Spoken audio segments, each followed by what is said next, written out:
WNST, Towson, Baltimore, and Baltimore Positive. We are positively going to pick football players on Thursday night. Dennis Colazzos riding shotgun this week for all of our draft coverage at Coons Florida Security Boulevard. And of course, as the picks come down, you will get them on the WNST text service. I always love having this guy on. We had him on Super Bowl week, meandering around. Greg Cosell, did you always break down college players? I mean, I used to feel like there was an off season for you at some point. I know how hard you were working during the season in the days with Jaws and Merrill and all those guys. We know you do an NFL matchup, but have you always been breaking down college player? How long has it been going on, man? I'm trying to think because I started with the NFL coaching tape in the early 90s. So that I've been doing, Nestor, for almost 30 years. College, I would say 10, 12 years probably. That's just an estimate, but yeah, that's probably about right. The game's different, right? I mean, the way the game's drawn, not just the hash marks, but like watching the game's different. And obviously 1 foot in. I mean, all the things that make the game differently. But there's really been a little bit of a translation, lost in translation from the way the college game has gone, till lately at least. Let's put it this way.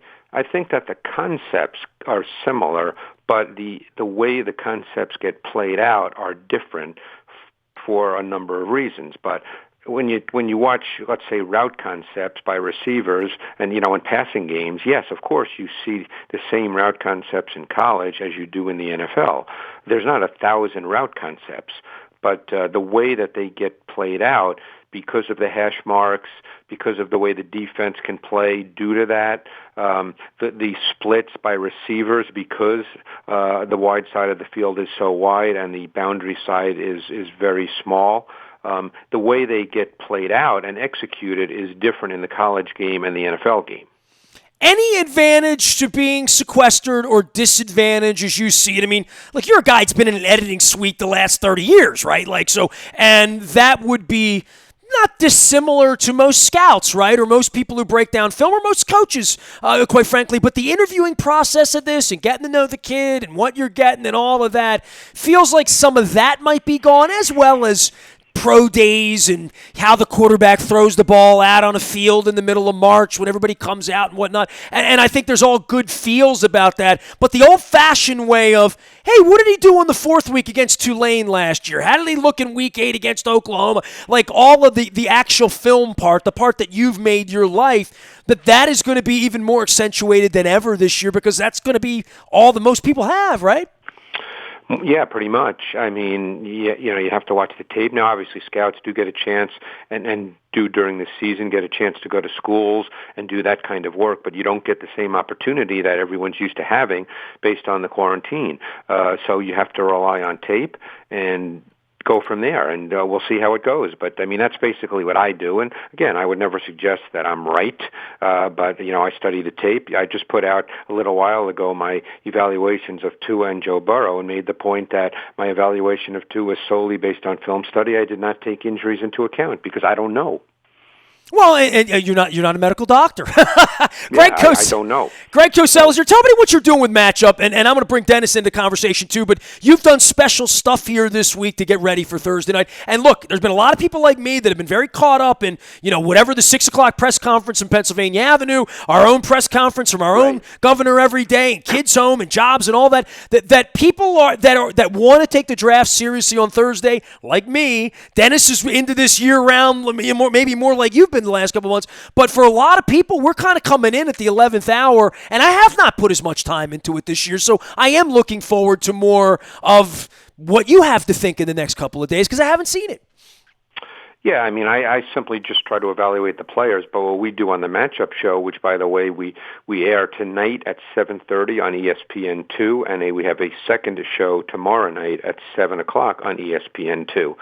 So we have 2 distinct shows. But we try to put it in the context of the NFL. Look, obviously, when you evaluate a college player, you are looking at traits, attributes, but you have to go beyond that. You have to try to figure out how they can be deployed in the NFL.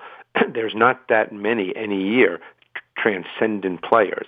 All players almost are based on scheme. They fit within a specific scheme and how they can be deployed in the NFL. That's true of quarterbacks. That's true of a lot of different positions. So you try to figure that out when you watch guys. You don't just, for instance, if you're looking at, let's say, a linebacker, you don't just say, well, he had 150 tackles, so he's going to be a great linebacker. That's not really relevant. You have to look to see what he is as you think about the NFL. Well, Dennis and I talk about this twice a week about how weird the Ravens are at this point and, what a unicorn the offense is and the way Lamar is. And, Den, I know you've brought this up many times. I mean, the Ravens will value players differently for their system than other teams will, and their needs are way different than a lot of other teams are, right? Yeah, they've always marched up. Go ahead, Greg. Oh, go ahead, Dennis. I'm sorry. No problem. No, they've always marched to the beat of their own drummer.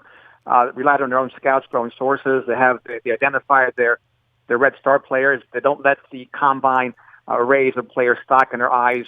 Like Greg, they're much more to film study. What does a player do on the actual field? Now they'll downgrade him if he has a bad combine, but their draft board much differently than, and they value players much differently than most teams in the league. Well, when you look at the Ravens' offense and thoughts about Marshall Yanda no longer being there, Greg, and what they did last year, and you and I and Luke wound up spending a half an hour just talking about Greg Roman and the way that Lamar Jackson was used and what the Ravens would want to do, that really is going to look a lot different than a lot of other teams when they evaluate a player, right? Well, their offense is different than all other teams, and it will be interesting to see if other teams look at a player like Jalen Hurts, for instance, and think that you could possibly do the same thing. Because at the end of the day, the Ravens' offense is built on Lamar Jackson as a runner, not as a ball distributor. The ball distribution element works off what they do with the run game that starts with the quarterback. So they're the only team in the NFL that does that. Now, people find that hard to believe because he threw 36 touchdowns, and they go, oh, yeah, but he's a great passer. My point is not whether he's a great passer or not. The point is the structural foundation of what they do. I did get a chance to talk to Greg Roman very briefly at the Maxwell dinner, one of the last things that happened before the stay-at-home quarantines. It was in early March, and we just talked. I just said to him, your blocking concepts are so creative and impressive, and they are. They're different from other teams. Well, but in looking at the draft when you're trying to replace Marshall Yanda, you're probably looking for a different player along all of it than you were even 2 years ago when Joe Flacco was still the quarterback around here. Well, that's a different offense. I mean, look, what they did with their multiple tight end sets was really, really impressive. Now, obviously, they lost one of their tight ends, but they still have two quality tight ends in Boyle and Andrews. So they still can do what they do in the backfield with those multiple tight end sets and how they use them in the blocking scheme. And we'll see what they do and how they expand. I mean, I think they'll look. Obviously, you don't have an off season, so it's going to be a little different this year. I bet they would have looked to really build upon what they did, and assuming we do have a 16-game schedule, and no one knows that, but if we do, I think they'll look to build as the season progresses. Have a 17-game schedule soon, right? Yeah, well, right now, let's just hope that there is a schedule. Yeah, I mean, there is a little part of this where, and Dennis and I differ on this. He thinks they're going to start on time, and, I don't know what we'll do with fans and all of that. I find this to be a fascinating conversation all the way around because we're doing something here that feels a little like, do we believe in Santa Claus or do we not? But I see that the league has to do this, and I think there's a part for all of us who do this for a living, or at least I formerly did sports for a living. This is about all we got for a couple of days, and I think people are going to come back to this. This is going to be a different kind of draft all the way around from just the way we consume it on Thursday, Friday, and Saturday. And I would think even behind the scenes, making deals and communicating is going to be difficult. The one communication we've had here is need for linebacker and thoughts about augmenting the offense at the wide receiver position. Greg, you've watched all these linebackers, and Kenneth Murray's a guy that we've heard a lot about character-wise. They draft out of Oklahoma. We've heard Patrick Queen. We've heard Zach Bond. Thoughts about the linebackers in this draft and what might be available to the Ravens at 28 when they get there? Well, again, I'm not good at deciding, who's going to be available or not. I'm not good at guest drafts. That's my term for mock drafts. I don't do guest drafts. I can tell you about a couple of the linebackers that I like, and whether they're there at 28, I can't answer. I really liked Kenneth Murray, watching his tape out of Oklahoma. I think that he's an explosive athlete. He's a big athlete. He can rush the quarterback because we know that the Ravens do a lot of things on defense where they move people around around. And Murray showed the ability to rush the quarterback from the edge and from inside. He played downhill a lot, but that was the way Oklahoma played defense. They did a lot of slanting and scraping with their front. So he played downhill and showed the ability to do that. He's an explosive athlete. I personally like him more than Patrick Queen of LSU. Now, others may disagree, and smart, reasonable people can disagree on that. I also find Logan Wilson from Wyoming to be a very fascinating prospect as well. I don't think there's a large difference between Logan Wilson and Patrick Queen as I look at how they'll be deployed and transition to the league. So my guess is that two of those linebackers would be available at 28, but I don't know the answer to that. Dennis, you're of the mindset they're going linebacker, but also wide receiver something, and to kind of complement Hollywood, we're talking about this offense and what they could bring into the offense in this draft, weapon-wise for Lamar. Now that they've committed to him, and again, Dennis and I talk about this all season long. Throwing the football 36 touchdown passes, the wide receiver position has been something we've talked about a long time. It doesn't feel like they really want to use wide receivers here as much, do they? Well, I think they should. I think they should because, you know what, Hollywood Brown should be a start. Miles Boykin is the guy that's the wild card. He's the X factor. Does he come in stronger and with the game slowing down for him? I think they have to take at least one receiver, maybe Chase Claypool out of Notre Dame or Lynn Bowden Jr. I love that kid. And I like to hear Greg's thought on Antonio Gibson, the wide receiver running back out of Memphis. I think he can give the Ravens some positional flexibility at running back and wide receiver. Well, I love Antonio Gibson. And again, I personally think that he's a wide receiver, but I think with the way the league is going, and certainly with what the Ravens do, that kind of versatility, because he carried the ball basically as an eye back as well and was pretty good at it. I think he's a fascinating prospect. He lined up predominantly in the slot when he played wide receiver, and he's really good with the ball in his hands. So he's the kind of guy that would work well in the screen game. He would work well in the jet sweep game. I think he'd work well with all the different looks and motions that the Ravens do. So the question you have at 28 is, because it's a big wide receiver draft, is unless there's a guy that you absolutely love and just have to have, you may want to address another position at 28. But the one thing, and again, I'm not in draft rooms, but I know from talking to people over the years, the one thing you don't want to do is draft so much for need that you, let's say at 28, you pick a player that you have rated 48th on your board. You don't want to do that. Craig Cosell joining us here, NFL Matchup, the way to find him. The shows are on all week. They're getting you ready for Thursday night along with Matt Bowen and Sal Powell. And, of course, Dennis Colossus, our partner from Coons Ford Security Boulevard. And they will be bringing you, of course, draft via text. So the minute the Ravens make a pick, you're going to get it first on your phone, as we've been doing here for about 15 years. You can find Greg out on Twitter at Greg Cosell, as well as at NFL Matchup, putting all sorts of thoughts together. Let's go back to the quarterback thing. As much as it would shake the draft up, where Tua goes, where Herbert goes, and these guys.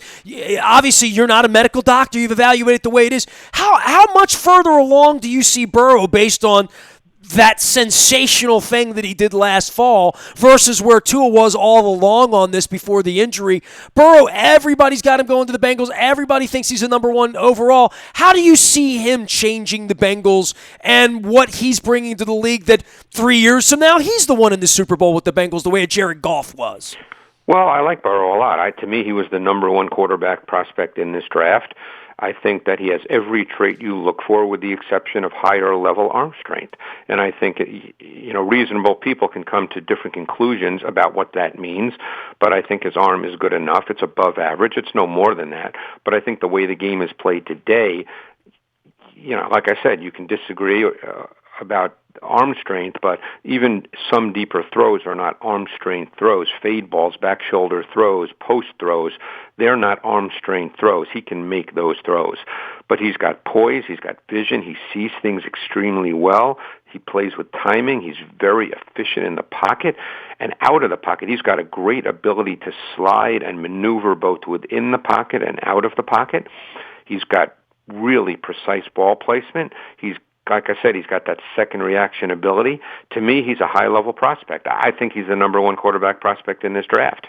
Keep in mind, 2 years ago, we were all talking about the other quarterbacks, and Lamar fell through. Now, there's a Lamar factor involved, I think, in some of this, and everybody's trying to sort of emulate and do different things, and you've said it's unique, it's a unicorn. When you see other college teams drawing things up as you start to watch all of this, do you see anything that feels similar to that, or that it would become more of a trend in the league than just trying to do it because you have a special player or that he's in the set of one, as we've heard so many times? Well, to me, the issue, there's an overview issue here.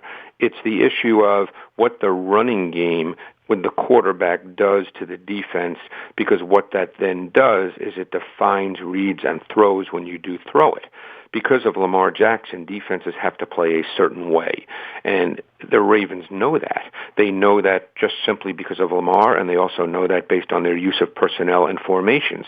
So you have a very good feel for anticipating what the defense is going to do, and that really helps the reads when you do throw the ball. But I'm talking about normal down and distance situations. Although even on 3rd and 9, defenses have to do different things because of Lamar Jackson, but you get a better feel for what the defense is doing, and therefore it really helps the quarterback significantly. So the question becomes, and that's why I mentioned someone like Jalen Hurts, I'm going to be really anxious to see where he gets drafted. Dennis, go ahead, man. I know you want to talk to Greg some draft stuff. This is your week around here. Yeah, we'll piggyback on Jalen Hurts. I'm curious to see where Greg sees him going. Certainly, we've seen him everywhere from the 1st round to the 3rd round. I don't think he's going to last past the 3rd round. The only question is how high does he go, Greg, and who are the teams that will be most interested in him? That way they can try to replicate somewhat of what the Baltimore Ravens have done with Lamar Jackson. Yeah, well, I don't know, who's interested in him, but that's the decision you have to make when you decide what Jalen Hurts is. Do you view him in more conventional terms? In other words, 2-3 years down the road, do you think he can become a Dak Prescott kind of player, which is conventional, or do you draft him with the idea that he's going to be more of a Lamar Jackson, and that's the way you build and structure your offense?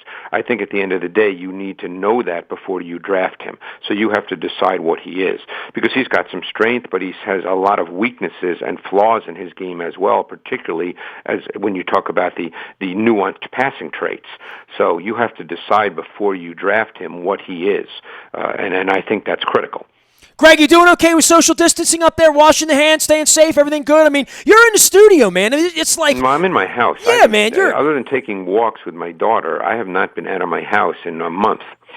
Well, then you're safe. Then that's the important thing. That's kind of the important thing. So, yeah, that's the way it stands right now, unfortunately. Well, I mean, sequestered this time of the year watching film, I don't think you'd like it any other way. I know you like this stuff. Well, it's not quite the same, but I'm trying to do the best that I can. Hey, I appreciate you making a little time for Dennis and I today. Enjoy the draft on Thursday. I hope there's no technical difficulty blues, and I hope we get together real soon to talk about some real football again in the fall. Thanks, Greg. All right, guys, really appreciate it. Thank you. Greg Cosell joining us. I'm going to tip my cap, and I don't have a hat. I've gone with the suit here for Dennis and for Coach Billick and all the football people we've had. I've decided to shave, clean up a little bit, put a proper coat on here, and get myself cleaned up. Dennis is around. He'll be here on Thursday from 3 until 5. He'll be cleaned up as well with Peter DeLutis, Luke Jones, Jimmy's, Robbie's, all the cast of characters that hang out with us here on Thursday from 3 until 5, getting you ready for draft night, draft weekend. Full coverage on the backside. Dennis is going to be a part of a bunch of the stuff that we're doing around here to wrap up the little piece of sports we're going to get. We're going to get the NFL draft this weekend, and I don't know what else we're going to get after that, but please stay safe. Do what we're doing around here. Keeping calm, staying local. WNST.net, AM 1570, and Baltimore Positive.